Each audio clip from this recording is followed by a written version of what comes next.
दोस्तों नमस्कार, online study में आप सभी का स्वागत है। आज हम लोग प्रश्नावली 1.3 के प्रश्न संख्या 1 को सॉल्व करेंगे। अगर आपको ये वीडियो अच्छा लगे तो एक लाइक कर दीजिएगा और चैनल पर नए हैं तो चैनल को सब्सक्राइब करके बेल आइकन को प्रेस कर लीजिएगा, जिससे हर आने वाली वीडियो का नोटिफिकेशन आपको समय समय पर मिलती रहेगी। तो आइए वीडियो शुरू करते हैं।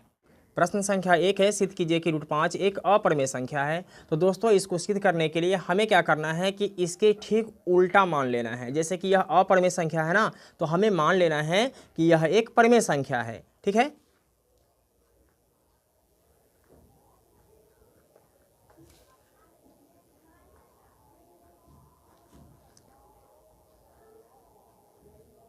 मान लिया कि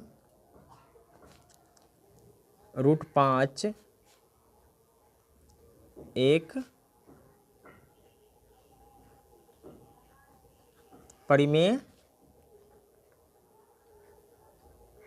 संख्या है। तो यहाँ हमने √5 को एक परिमेय संख्या माना है। बाद में हमें क्या करना है कि अपनी बातों को गलत साबित कर देना है और यह खुद अपरिमेय संख्या साबित हो जाएगा। ठीक है, तो √5 एक अपरिमेय संख्या है। तो अपरिमेय संख्या को हम लोग कैसे लिख सकते हैं? √5 बराबर क्या लिख सकते हैं? a/b। क्योंकि परिमेय संख्या हम उस संख्या को कहते हैं जिसे हम भिन्न के रूप में लिख सकते हैं, यानी a/b के रूप में लिख सकते हैं। अगर आप लोग अभी तक हमारा परिमेय संख्या और अपरिमेय संख्या वाला वीडियो नहीं देखा है तो नीचे डिस्क्रिप्शन में मैं उसका लिंक दे दूंगा, वहां से आप जाकर देख लेना, सब कुछ क्लियर हो जाएगा। ठीक है, तो a/b के रूप में लिख सकते हैं, जहां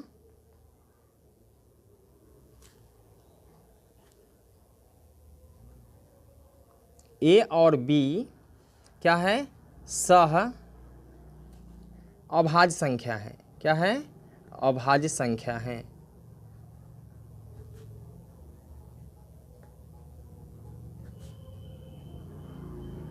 अब आप सवाल करेंगे कि सर सह अभाज्य संख्या क्या होती है? तो वैसी संख्या को हम सह अभाज्य संख्या कहते हैं जिसका महत्तम समावर्तक क्या होता है? केवल 1 होता है। ठीक है, अब क्या करेंगे? दोनों पक्षों को वर्ग कर देंगे।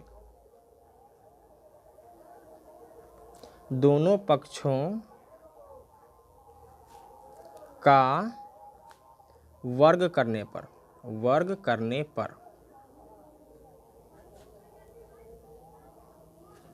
तो √5 है, इसका वर्ग करेंगे, और इस पक्ष में क्या है? a/b, तो इसका वर्ग करेंगे। अब यहाँ स्क्वायर से रूट हट जाएगा तो क्या बचेगा? 5 बचेगा, और यहाँ क्या हो जाएगा? a² + b²।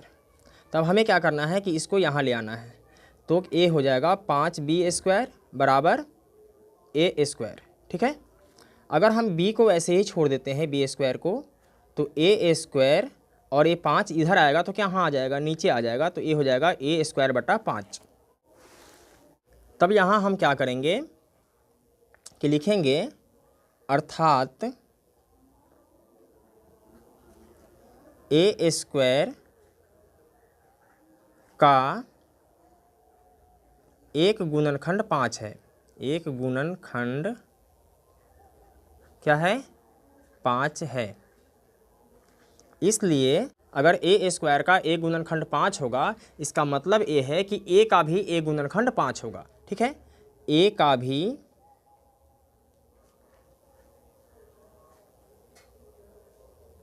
एक गुणनखंड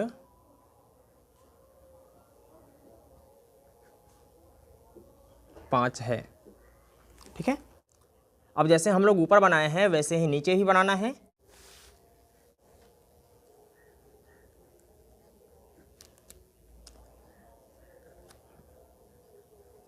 मान लिया कि a बराबर 5n। ठीक है, जहां n कोई पूर्णांक है, n कोई पूर्णांक है। ठीक है, तो यहाँ हमें क्या करना है कि √5 बराबर a/b। तो √5 बराबर a के जगह पे क्या रखना है? 5n रखना है, तो रखेंगे 5n/b। फिर क्या करना है? दोनों पक्षों का वर्ग कर लेना है। ओके, लिख देंगे, दोनों पक्षों का वर्ग करने पर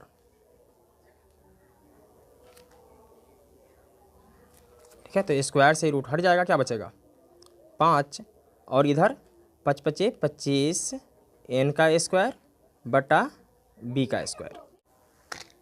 अब इसको क्या करेंगे 5b स्क्वायर बराबर क्या हो जाएगा 25n स्क्वायर।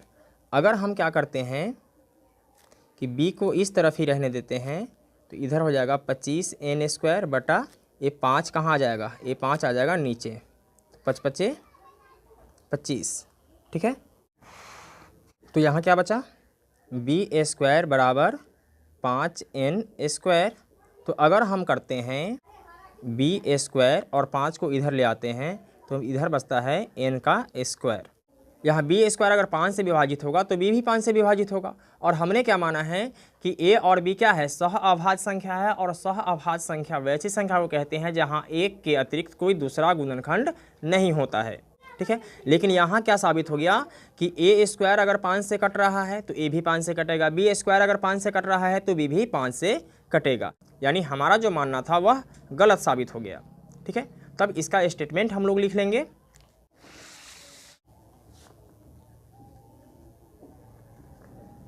अर्थात b स्क्वायर का एक गुणनखंड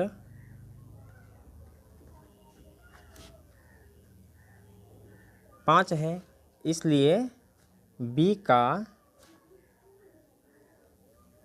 एक गुणनखंड 5 है, एक गुणनखंड 5 है। a और b का एक गुणनखंड क्या है 5 है, जो हमारी कल्पना के विपरीत है।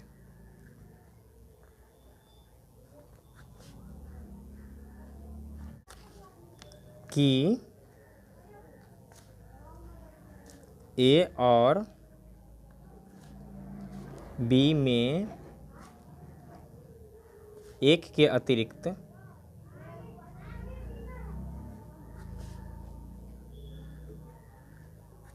कोई उभयनिष्ठ गुणनखंड